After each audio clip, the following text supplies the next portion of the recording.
Jacob and Matt here again with a segment we call Small Biz Showcase, Our Customers, Our Reviews. So today we are reviewing Pearl's Premium Ultra Low Maintenance Lawn Seed. So it's summertime, time to break out your, what are those called? Those the machines that you just, kind of like a mower, put the seed in. This is exactly what that's for. Overseeder? Overseeder planter. Is that what they call it? I think it's fertilizer machine. I see where it is leaking out at the bottom. Well, you can get a live view of what they actually, they're little pellets that go onto the grass to make your grass look, let's see what they call it. Let's see. Well, let me ask you while you're looking. Go ahead. May I? Sure. You're a recent homeowner, correct? Yes. Okay, how's your yard looking? I actually, myself, I didn't get this exact product because we got it a little bit late, but I did just get for my birthday some lawn seed. Okay, did you buy, without naming the brand, did you buy like one of the big box, like we Walmart Yes, I did, lawn yeah. seed and all that sort of stuff? Yeah. Well, so one of the cool things when you actually read from the story about this, I was reading, the Pearl's Premium store. So first of all, shout out, to our customer who actually gave this to, one of our salespeople and such. And, one of the, I got to stop doing this. They actually sent it here to the main office. I have to now ship to her home near Charlotte and all that and such. I wanted to steal this for my yard. No, I couldn't because she's like, no, I want this because it's, it's a decent amount of seed and all that sort of stuff. But reading up on this, I would really like to try this on my yard. And here's why. Number one, it's environmentally friendly. There you go, Cam. Number two, according to the packaging, it basically says it's not going to need a lot of fertilizer because they researched this. And basically, it's a patent pending brand of like cross seeds, which, by the way, on the side, trademarks patents, right? Exactly. Can you patent basically a variety of plant species? Do you know the answer to this? Yes, you can. Good. Yes, you can. And so, we're hoping that our customer actually is able to actually get the actual patent for this, but it is patent pending, so it's protected to some degree right now. So it needs less water, less maintenance, grows evidently very slowly, so you have to cut it. This is not a joke. My yard right now, I'm very pleased with this, but I would rather have this. My yard right now is probably growing at about 8 inches a week. Oh well. Anyways, we won't say any more about that. but I mean, but you have to cut it all the time. And if you have sometimes, you're someone that is not the most reliable at cutting the yard, I now have 16 inches out back.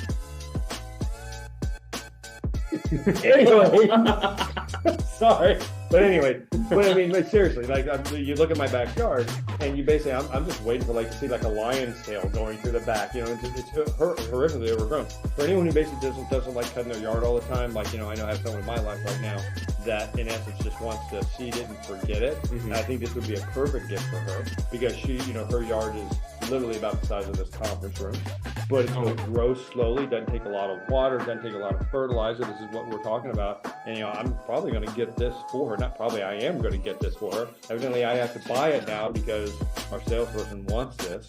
But, I want to get this because this, I think, is a great mix for her to try. But again, Pearl's looks to be just, amazing. I can't wait to put this down in the yard, but I recommend that anyone try this because, again, it's environmentally friendly. It doesn't have bad runoff that's going to kill your ponds and all that sort of stuff, which I think your generation's in that sort of stuff, right? Exactly. I think that it's good for pretty much anyone that owns a home or maybe even commercial based too. I mean, I don't know. I haven't looked into it too much, but anybody that does people come out to people's lawns for this stuff? This stuff, I don't know. I don't know yet. I don't know if he's got the traction yet on it, but still, you definitely can get it. And by the way, let's just take a look. I'm trying to see where you actually would buy this because I'd love to give a shout out to him. Here it is. No, where it is. Come on, Pearls. Give us a handout. If not, we'll put it in a link down low. I'm looking for it somewhere. But it's called Pearl's Premium Ultra Low Maintenance Lawn Seeds. By the way, what is one of the secrets of this?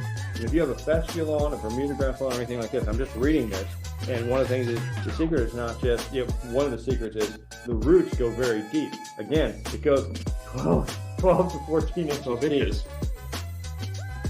Anyway, but I mean, when you have those deep roots, it's more satisfying. I mean, it really roots well, and it really just has to do these sort of things. Oh, there's a website, by the way, right there. There's a website, pearlspremium.com, Pearls premium.com. And Link honestly, it in the description. it's got a great story, behind, why it's named Pearl, from his mom to his daughter and all that sort of stuff. And all joking aside, we try to make these things a little bit fun, but, I can't wait to actually, try this out and all that sort of stuff. Shout out up to Wayland, Massachusetts, which is what the address is and all that sort of stuff. But again, anyone who knows about growing grass, candidly from North Carolina north. I used to live in Virginia. I've lived in New York and stuff like that. You got to learn. You live in Florida. We reviewed a product earlier today from Florida for, skincare and all that sort of stuff. You live in Florida, you throw it outside, it grows. All right, everyone in Florida has a nice yard. You live in New York or down all the way down in North Carolina, you got to know what you're doing. And I think that Pearl is the next great probably possibility for that. And you really should give this stuff a try next time you're overseeding or just repairing a bald spot or something like that. Again, it goes through. Awesome. Had to leave it off with that, didn't you? Also something on Roof in the Bag. Cut only once a month, seldom or never water once established, healthy and safe, no chemicals needed. I think Matt mentioned that before. Barefoot soft and stays greener year round. Yep. Over 99.8 leaf. Oh, that's beautiful. See, you know what I'm saying? What I have in my grass right now that I hate is that crabgrass, that ugly crabgrass that grows up. Crabgrass is nasty. And it's really hard to rip out. Yeah, you rip out, kill it, and all that sort of stuff, but this stuff will combat it. Awesome. Well, that conducts our segment called Small Business Showcase, where again, it's our customers, our reviews.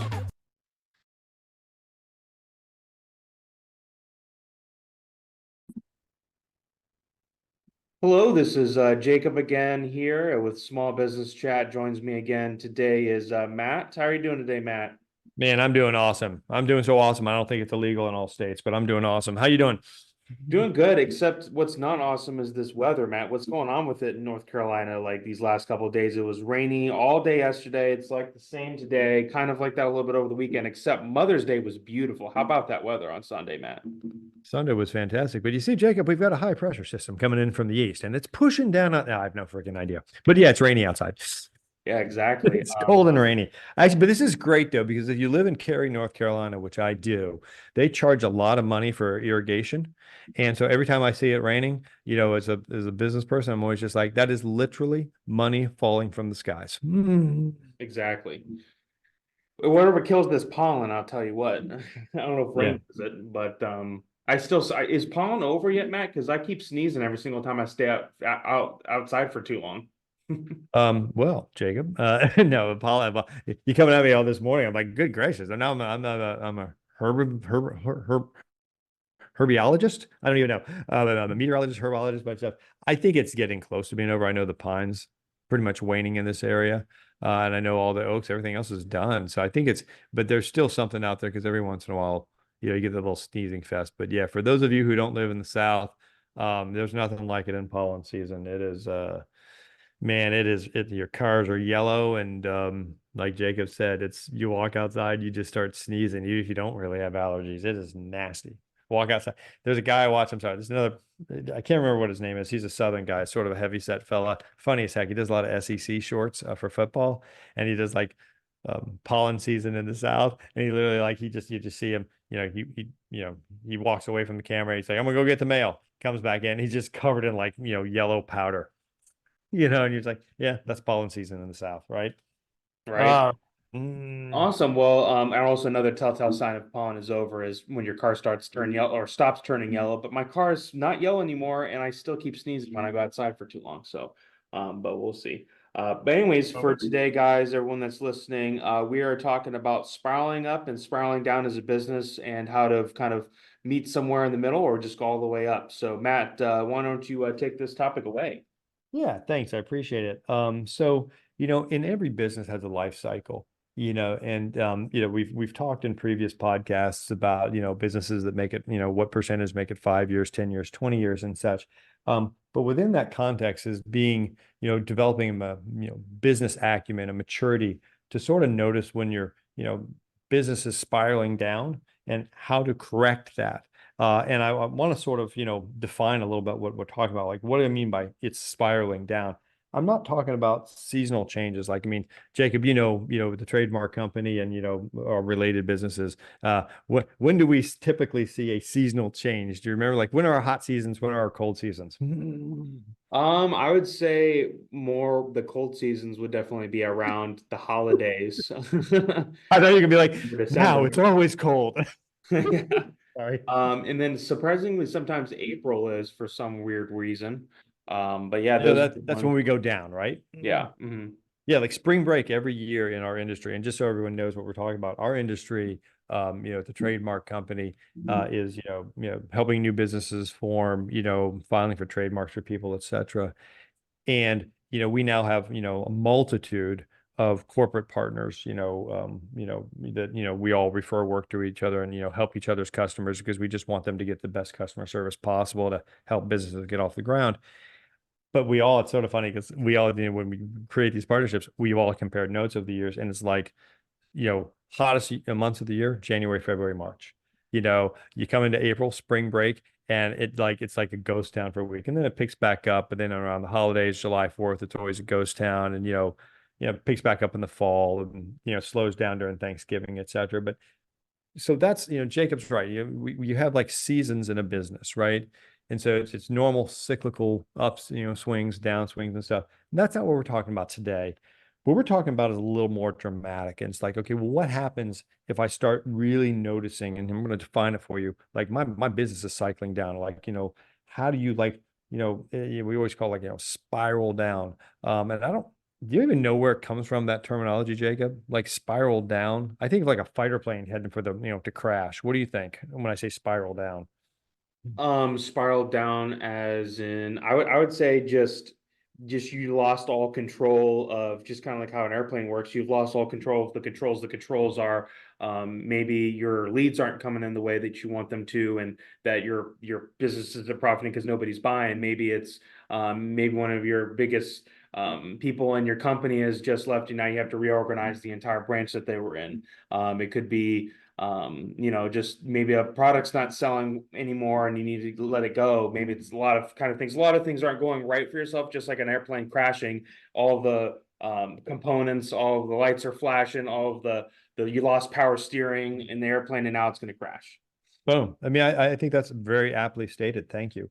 And so I like to look at it sort of like when we think about it, the visual, and it's, of course, it's tough to do a visual when we're just on an audio podcast here, but to sort of give you that visual, I sort of think of it almost looking like almost like an inverted cone, or more specifically like a tornado, right? A tornado is obviously normally a bad thing, but when you think about it, you're spiraling down. So tornadoes almost tend to sort of do they have a very small base and then they, get wider at the top. So when we're talking about spiraling down, we're actually talking about like, okay, things are relatively good at the top, right?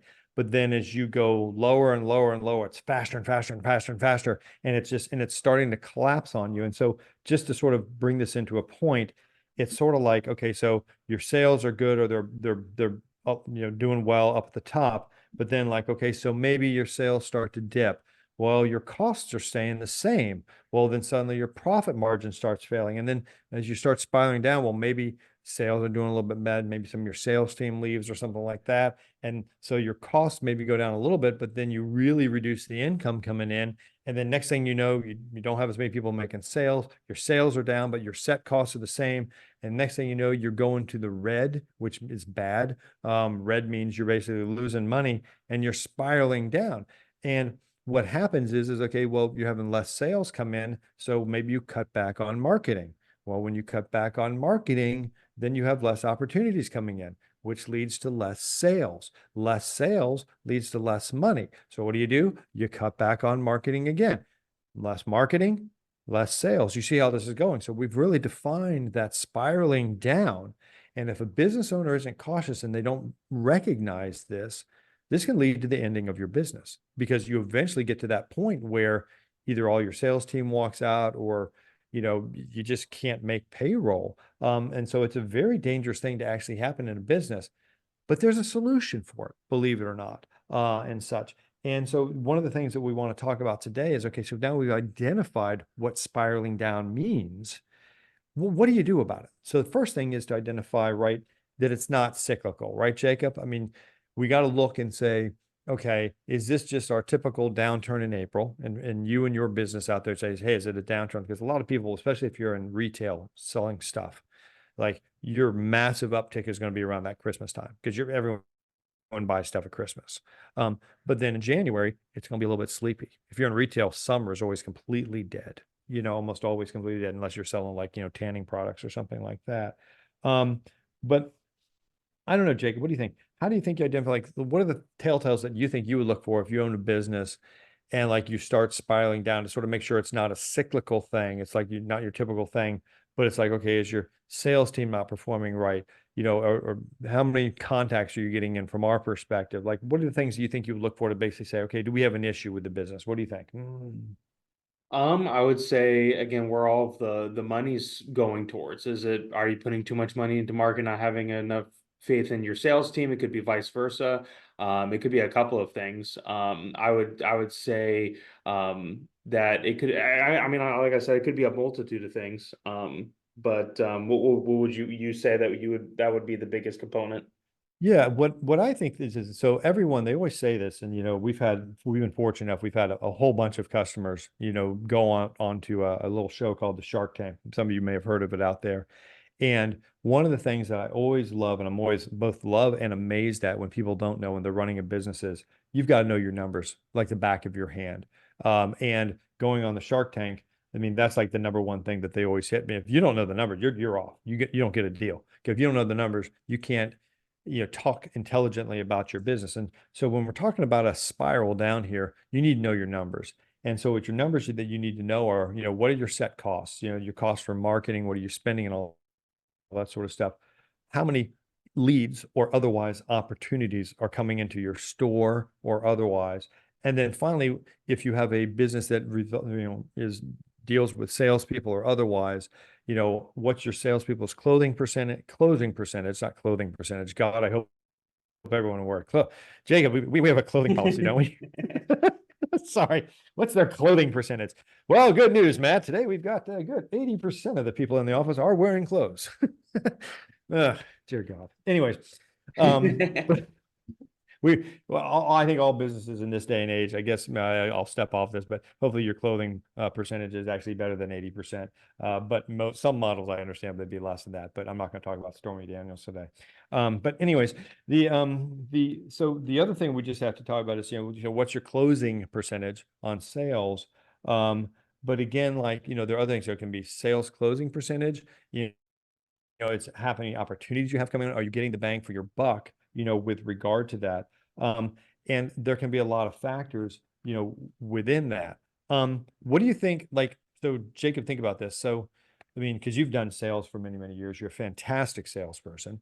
What do you think can affect people's closing percentages?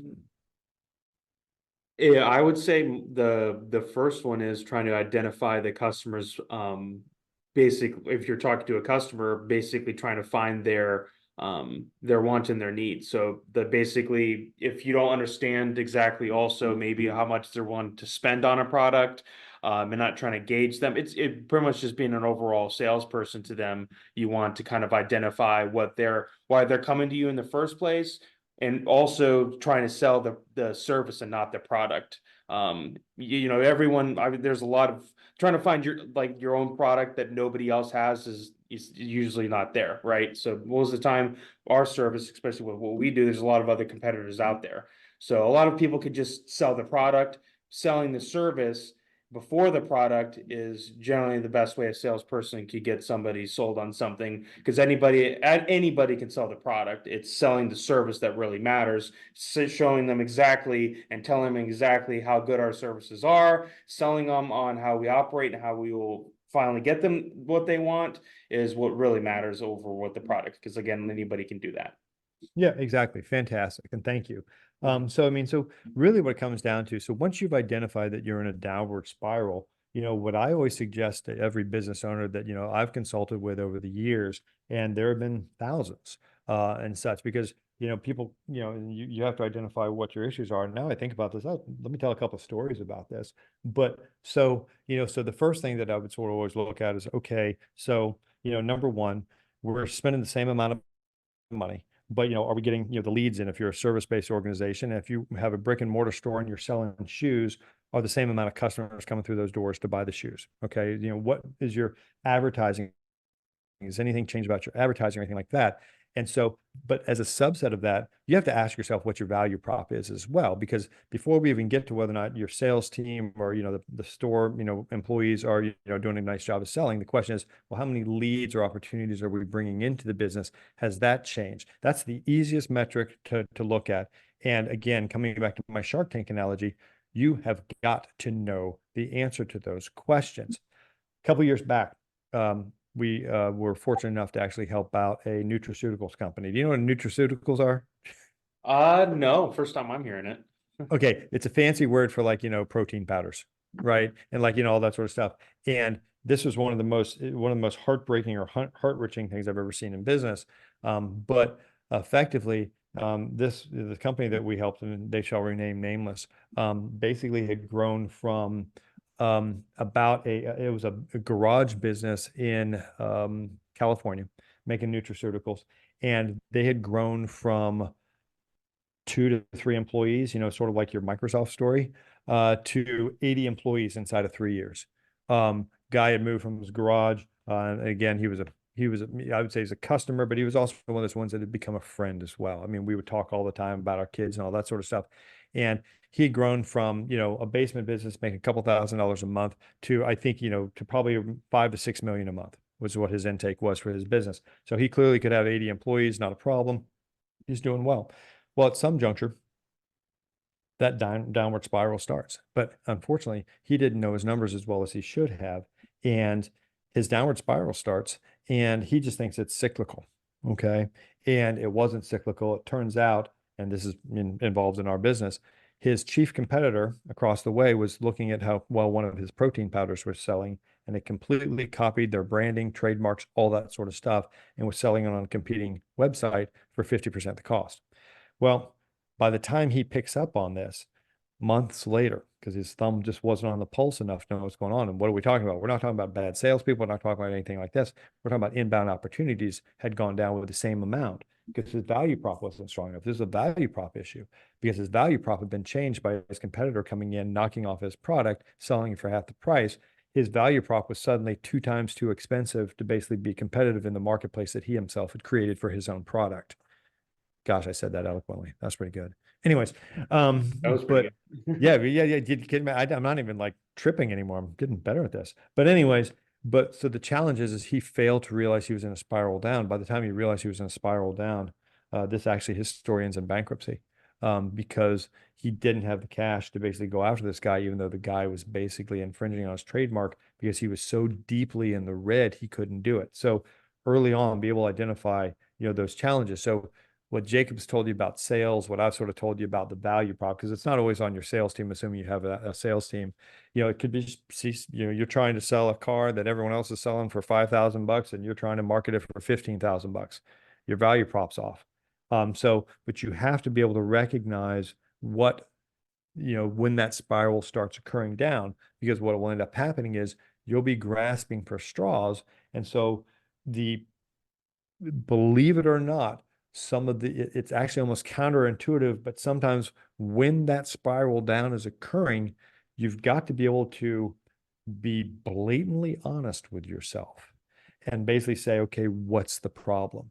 And you can't just stick your head in the sand like an ostrich, and such, because 1, you'll get sand in your ears, but 2, if you're blind to basically everything that's going on, then your business will go ahead and hit the ground, just like that jet that we had talked about. So number 1, you just have to go through when you see that cycle and say, okay, number 1, do we have leads coming in? Yes or no? Okay. No. Okay. A subset of that is my marketing off or is my value prop off? Number 2, if the leads are coming in, you're not making as much money as you used to, then you have to look at your sales team or, whatnot, and then say, okay, why aren't we converting more? Okay. And part of that is, again, value prop, cost of marketing, sales team, but you have to go through and figure out, okay, where is the disengagement, right? Do you remember what I always say around the office in reference to, if we get, the arm bones connected to the leg bone, if we bring it in, do you know what I'm talking about? In reference to we bring the leads in, then you got to convert them. Does that make sense? Yeah. Mm-hmm. what do I say? And I'm going to quiz you on this. What do I say? Like, if we bring him in, then it's your job to what? To close them out. Thank Yeah, you. close them out, right? Yeah, there you go. Yep. And so again, so on the spiral, so again, it's relatively easy. So just know what your contacts are this month, your leads. Know what your contacts are, the previous, 2 or 3 months. If you see them start spiraling down, it's basically a function of it's either cyclical, and if it's not cyclical, someone's either eating your lunch with a better product for cheaper price, or your marketing is just not effective. You're not marketing in some way, because you can't expect your sales team to get blood out of a stone. But if your leads are staying constant and you're spiraling down for revenue, then you need to basically figure out why your sales team isn't closing and all that sort of stuff. And it could be, employee engagement, board employees. You just need management to basically come in and give a swift kick in the petard, and such. Have you ever been kicked in the petard, Jacob? Do you know what a petard My wife likes to do that a lot, but is? yeah, I mean, I think we've all at some point in our lives, it also career wise, we've all been there before. And it's always, a good eye opener sometimes as well for certain reasons. But just like I'll kind of not semi quote Rocky whenever he was in Rocky 5 when you were said, it's not how how strong you are, how hard you hit. It's how you get back up from those hits is what really matters. He worded it a little bit different, but if you get that swift kick in the ass, then you want to get back up and be stronger after that, not just keep letting it get you down. Be willing to when you're in management, and obviously even if you own your own business, don't be afraid to say something whenever you feel something is lacking in your business. I feel, because if that's the case, or if it's not the case, then you're not going to get anywhere. If it is the case, then you need to take care of it. Yeah, absolutely. And by the way, if anyone's not familiar with that speech, I think it was Rocky 5. I think you're right, right? It's when he's talking to his son.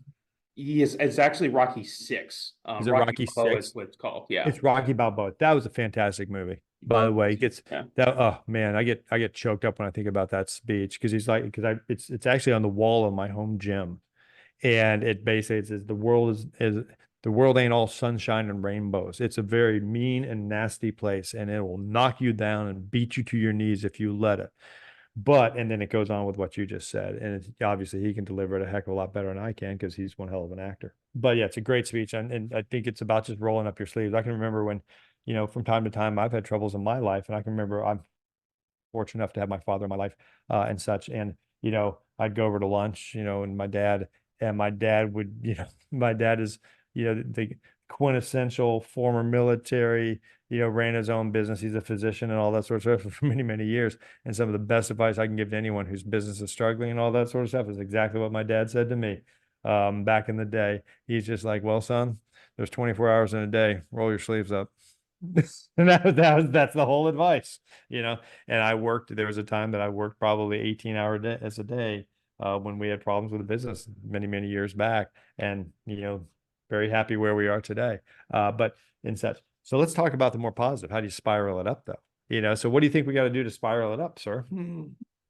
Well, I would say, either, I know this is kind of tough to say. I mean, maybe you could agree with this for at least not the entire reason for spiraling up, but maybe cut the fat off the meat, would be one of the first things, I would say, which is I'm not saying necessarily all the ways cut the people, whichever that are in the company that aren't doing so well, or maybe they're just struggling, or in your case, in some cases, just not caring. But that'd be one of the first things, is just cut the fat off the meat. Next would be just kind of write down, just kind of like how you're writing out your bills for the month, write out basically on paper, basically what things aren't working, and what things are, and if the things aren't working the way that you want, cut the things that aren't working as well. Whether it be a product, a service, or whatever. And then focus on the things that are working for your company would be the first two things. You pretty much hit it right on the head, and it's sort of the opposite of the spiraling down, right? And then it's like the spiraling back up thing, which is what all the experts always say is figure out what's working, double down on that, and then figure out what's not working and show it the door. And so we're not talking about just personnel, but just think about what we already talked about. We talked about, okay, so we talked about leads, leads are opportunities these people walking into your store, whatever the case may be. So whatever advertising that you're doing, and once again, coming back to our Shark Tank thing, come all the way around. So I need to know what advertising. I need to have been able to trace. I know how many people are walking in my shoe store because I advertise at the local paper. Yeah, I'm 53. That's the thing. If you look up what papers are, you'll understand what they were back in the day. Anyways, but where are they coming down? So if I know I'm getting 10 people walking in my store every week because I put in $100 advertisement in the local paper, and that then those 10 people are buying $3,000 in shoes, net profit $1,500, whatever that is, and such. So I'm making a $1,400 net profit theoretically on that, that advertising. Then, well, good gracious, let me take out a bigger ad and see if that gives me a scaled thing. Correspondingly, if I'm purchasing ads, they shall remain nameless, Jacob. But if I'm purchasing ads from a specific social media platform, then we get hundreds of leads a month. Not like that's ever happened. Hundreds of leads a month, and we never sell one of them. Then we got to chop that. You got a salesperson who's got a 10% sales, a sales rate in an organization that normally has, a 50% sales rate. That salesperson can either work harder, figure out their craft, or they have to leave. But that's how you basically spiral it up. So again, double down on what's working. And unfortunately, it's a business. And another thing that my father always said to me, and I'm sure other people have said before, but a business can only be great by its employees and do great by its employees and be a great place to work, so long as it's still, wait for it, in business. And if you're not in the black, and if you're not making money, then, and people drag you down, hey man, I want to be that place that you want to work, and I want to be that fun place to take you out to bars and restaurants and all these perks and all that sort of stuff. But if we're not doing our job to the best of our abilities, as Nick Saban would say, then a bad employee is going to drag you down, and you've got to let them out, out the door, and let them, show them the door as well. But again, double down on what's working, and no matter what is not working, that then has to be, basically stomped out in your organization. And that's actually how you spiral it up very quickly. You'd be amazed, actually. Some people are sometimes, a little bit afraid. I never said the phrase, by the way, the phrase that my dad, sorry, coming back to that, because, I'm scatterbrained. This isn't charity, it's a business. And so we all come together, we do our job to the highest level, but how you spiral up is, again, just very simply double down on what's working. Whatever's not working, like you said, chop the fat, right? And you'd be amazed, because what will end up happening is, even if you basically chop low performers out of your business, the high performers aren't actually concerned about it. They're actually like, oh, thank goodness, I was basically carrying that guy all the time anyways. And they're actually sort of jazzed about it usually when it happens, and such, and actually can sometimes actually propel your business. It's almost counterintuitive, but I swear to you, that's actually the case if done properly. But we're not doing an employment seminar here today. That's what I believe it or not, that's about my thoughts on spiraling up and spiraling down. You got anything more? No, speaking of spiraling up and spiraling down, Twister, which is back in the day with Bill Paxton, if you remember, a great movie that just came out in 4K and has a steelbook version of it out there. Should be, I think, out on Amazon here soon. Have you ever seen that movie, Matt? One of my favorite movies of all time. Oh my goodness. I have an OLED TV. I'm just waiting to watch that puppy here soon, whenever it comes out. The new one's with Glenn Powell, if I'm not mistaken, right? And is it related to the old? It's not like a pseudo sequel, is it? They just redid it, right? Yeah, they redid it. I actually haven't even really seen it, nor do I really know if it's going to be good or not. I think it's called Twisters instead of Twister. Yeah, it's like, they put an S on the end because, it's because it's not just one. But I do like Glenn Powell. Everything I've seen him in. For those of you who don't know, he was in Maverick, Top Gun 2. Played one, the cocky, one of the cocky pirates, and he's also been. There was another movie he was in with it was a it was a Korean War thing with the guy that played Kang the Conqueror in the multiverse.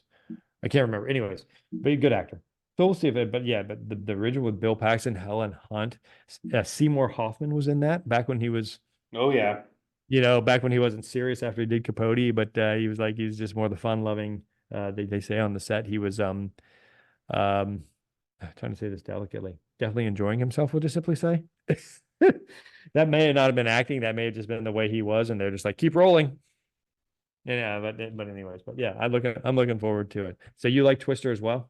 Yes, I used to watch it, believe it or not, back when when I was a kid, I had our living room had a little storage cabinet where me and my sister have a little itty bitty TV in one of those box TVs, and in the TV literally had a place where you could plug in your VHS tape, and we had that Twister like literally we watched that like every other day. We loved it so much.